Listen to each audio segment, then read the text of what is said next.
अगर आप भी चाहते हैं यम चौहान फिल्म की ऑडियो वीडियो सबसे पहले आपके पास पहुंचे तो चैनल को लाल बटन दबाकर सब्सक्राइब करें और साथ में बेल आइकन दबाना ना भूलें।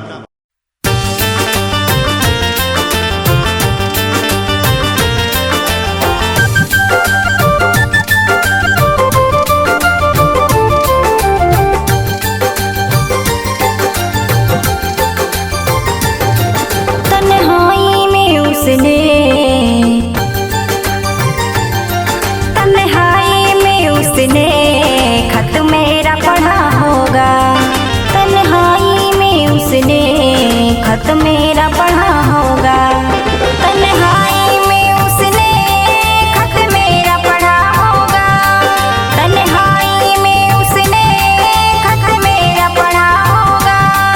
दिल उसका भला कैसे, दिल उसका भला कैसे काबू में रहा होगा, तन्हाई में उसने खत मेरा पढ़ा होगा।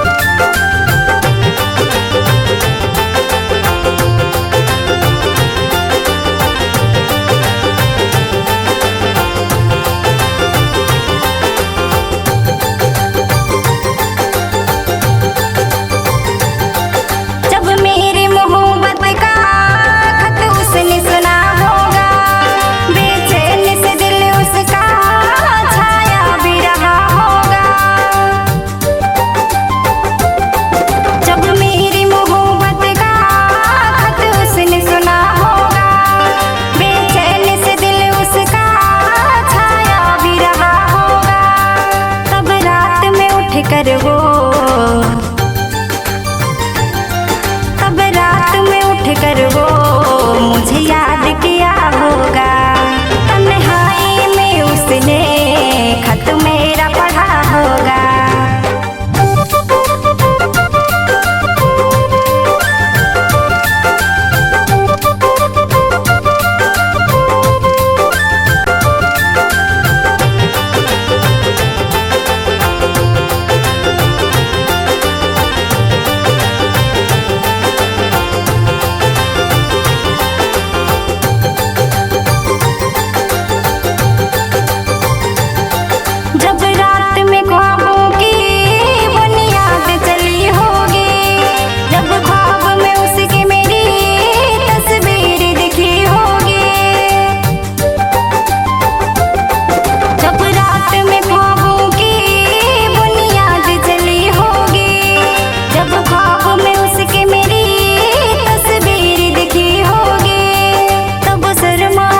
उसने